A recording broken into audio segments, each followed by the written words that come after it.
आंवला नवमी के शुभ अवसर पर मैं आज आपको एक महाप्रयोग बताने वाली हूँ। ये महाप्रयोग दादी नानी के द्वारा सिद्ध किया हुआ एक अपने आप में बहुत ही सरल उपाय है, जिसको करने से आप अपने घर की बरकत को बढ़ा सकते हैं, पैसों धैलों की समस्या को दूर कर सकते हैं, स्वास्थ्य में लाभ पा सकते हैं। तो वीडियो आगे बढ़ाते हैं। चलिए, नमस्कार, स्वागत है आप सभी का मेरे यूट्यूब चैनल आसान पल में। आज के इस एपिसोड में हम आपको सिलबट्टे का महाप्रयोग के साथ साथ बहुत सारी रोचक और महत्वपूर्ण जानकारियां भी बताने वाले हैं। तो देखिए, सिलबट्टा होता है तो ये चूँकि हमारी परंपरा का प्रतीक होता है, ये पूजनीय होता है। ये शादी ब्याह में भी इस्तेमाल किया जाता है। हमारे बुंदेलखंड में तो शादी में सबसे पहले इसे ही रखते हैं मंडप के नीचे।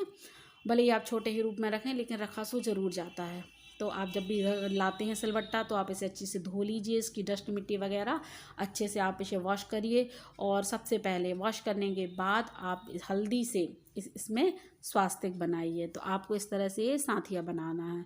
तो आप हल्दी से इसे साथिया बना लीजिए। और इसके साथ साथ जब भी आप इसे रखते हैं तो आप इसे निंदनीय रूप से नहीं रखें, इसे सम्मानपूर्वक रखें और साथ में ही रखें, क्योंकि जो सिलबट्टा होता है वो एक जोड़ा होता है और जोड़े को हमेशा साथ में ही रखा जाता है। तो आप जब भी ये सिलबट्टा है तो कभी भी आप इस्तेमाल के बाद इसको अलग अलग नहीं पड़ा रहने दें। और इस्तेमाल के बाद इसमें कोई भी झूठन, कोई भी मसाला, कोई भी गंदगी नहीं लगी रहने देना चाहिए। आप इस्तेमाल करिए और धोकर इसे रख दीजिए। और ये देखिए, जब भी आप बाज़ार से लाते हैं तो इस तरह से आपको कोई सा भी लाल रंग, कोई भी कलर हो तो आप इसे इसमें लाल रंग लगा लीजिए, क्योंकि लाल रंग लगाना इसकी सुंदरता को तो बढ़ाता ही है और ये साथ साथ इसकी जो सौभाग्य होता है तो उसके सौभाग्य को भी ये बढ़ा देता है। क्योंकि जो सिल होता है, बट्टा होता है, तो ऐसी मान्यता है कि माँ लक्ष्मी इस पर शयन करती हैं। तो इसीलिए इसको हमें बहुत ही पूजनीय रूप से रखना चाहिए। कभी भी धोखे से पैर लग जाए तो इसको स्पर्श करके हमें अपने माथे पर स्पर्श करना चाहिए। कभी भी इसको हमें अपमान नहीं करना चाहिए। और इस्तेमाल के बाद हमें कभी भी ये धोना चाहिए तो झूठन में नहीं धोना चाहिए, अलग से धोना चाहिए। और देखिए, ये आप जब भी इसे इस्तेमाल करें तो आप अपने पर्सनल यूज के लिए जब भी इस्तेमाल कर रहे हैं तो आप मंगलवार को यूज करें। और पहली बार जब भी आप यूज़ करें तो आप हरी चीज़, कोई भी हरा धनिया, हरी साग, चटनी, कुछ भी आप हरे कलर का ही पीसें। और आप इसे बुधवार को लाएं और मंगलवार को यूज करें और प्रथम बार आप हरी चीज़ यूज करें। और देखिए, हमारी जो दादी नानी लोग होती थी, मम्मी लोग रहती तो इस तरह से पीसती थी तो उनके हाथों की मसल्स की भी एक्सरसाइज होती थी, जिससे उनके हाथों की जो मसल्स हैं, उनके जो बाजू हैं, तो ये सब की उनकी एक्सरसाइज होती थी। और पहले के समय में सिलबट्टे से काफ़ी काम होते थे, जैसे दाल पीसना है, सूखे गीले मसाले पीसना है, या रोज़मर्रा की जो भी हमारे मतलब काम होते थे तो वो सिलबट्टे से ही होते थे। इसीलिए पुरानी महिलाओं को पहले कभी सिजेरियन डिलीवरी की आवश्यकता नहीं पड़ी। और यही वजह थी कि गर्भाशय की अच्छे से एक्सरसाइज हुआ करती थी। और कभी भी आपका पड़ोसी ये ले जाता है अपने इस्तेमाल के लिए तो आप तुरंत उसे ले आइए। और देखिए, जब भी आप रात में मतलब दिन में आप इसको काम करते हैं तो सिल को और बट्टे को इस तरह से पास में रखकर आप इसे सवेरे के टाइम इस तरह से ऐसे टिका दीजिए, क्योंकि आपको दिन के समय इसे लिटाकर नहीं रखना है। ये सिर्फ रात में ही रखना है, क्योंकि रात में जब सोने का समय होता है तभी माँ लक्ष्मी इस पर शयन करती हैं, दिन में नहीं करती हैं। तो दिन में ये नहीं लिटा के रखना है, दिन में इसका विपरीत प्रभाव पड़ता है। तो आपको दिन में जब भी इस्तेमाल करना है तो इसको बढ़िया अच्छे से धोकर और आप इसे घर की दक्षिण दीवार में ही रखना है। और आप किचन में ही रखिए, क्योंकि भारी सामान हम दक्षिण की दीवार में ही रखते हैं। और इस पर जब भी आप पीसते हैं कोई भी चीज़ तो बहुत ही स्वादिष्ट होती है, क्योंकि ये सिला होती है, इसमें एक खनिज तत्व होते हैं।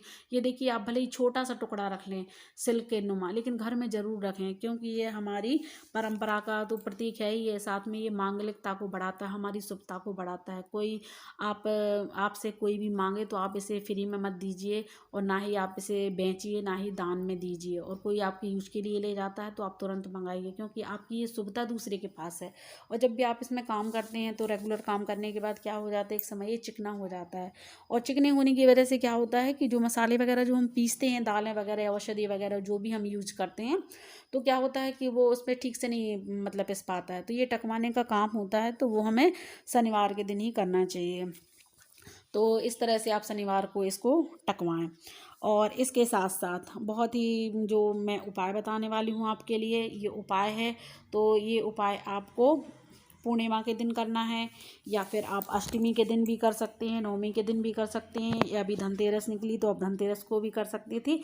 या और अब आपने यदि अभी तक नहीं किया है तो आप अब जो अक्षय नवमी आ रही तो अक्षय नवमी के दिन या आप अक्षय तृतीया के दिन कर सकते हैं। तो आपको क्या करना है कि ये लाल कपड़ा लेना है, इसमें थोड़ी से चावल और थोड़ा सा आपको कपूर है, तो ये कपूर और चावल ये देखिए इस तरह से आपको रख देने हैं। और आपको जो मैंने तिथियां बताई हैं तो इन तिथियों को आपको रात के समय से रखना है। और आपके पास चांदी का सिक्का है तो ठीक है, नहीं है तो आप 1 का सिक्का या फिर 5 की पीतल वाला सिक्का इस तरह से आप इस पर रख दीजिए, और रात भर आपको इस तरह से रखा रहने देना है। और सुबह उठते ही आप इसका माँ लक्ष्मी का मनी मन आशीर्वाद लीजिए, उनकी कृपा प्राप्त हो गई हो और उनकी कृपा बनी रहे, इस तरह का मनी मन संकल्प करते हुए इस पोटली को बंद कर देना है। और बंद करके आप अपने गल्ला में भी रख सकते हैं, आपकी जहाँ दुकान है, व्यवसाय क्षेत्र है, या आप अपनी तिजोरी में भी इसको बड़ी श्रद्धा भाव से रख सकते हैं। इस पोटली में आप मानेंगे नहीं, बहुत ही एक गजब का एक प्रभाव उत्पन्न हो जाता है, एक ऐसा चुंबकीय प्रभाव उत्पन्न हो जाता है जो आपके सारे कार्यों को बनाने लगता है। तो ये पोटली अपने आप में बहुत ही अद्भुत है और पुरानी, ये हमारी दादी नानी के द्वारा ये हमें विरासत में मिली हुई ये जानकारी है, ये हमारा उपाय है। इसको करने से कोई भी आपका कोई भी लागत नहीं है, कोई भी खर्चा नहीं है, कोई भी दिक्कत नहीं है, आप इसे आराम से कर सकते हैं और इसका लाभ कमा सकते हैं। और सिलवट्टे का जो मैंने जानकारी दी, ये जानकारी आपको कैसी लगी आप ज़रूर बताइए, और ये उपाय करके ज़्यादा से ज़्यादा आप लाभ प्राप्त कीजिए। और मेरी वीडियो को आप ज़रूर ज़्यादा से ज़्यादा शेयर कीजिए, लाइक कीजिए। और अभी तक यदि आपने मेरे चैनल को सब्सक्राइब नहीं किया हुआ है तो आप जल्दी से जल्दी इसे सब्सक्राइब कर लीजिए। Thank you for watching.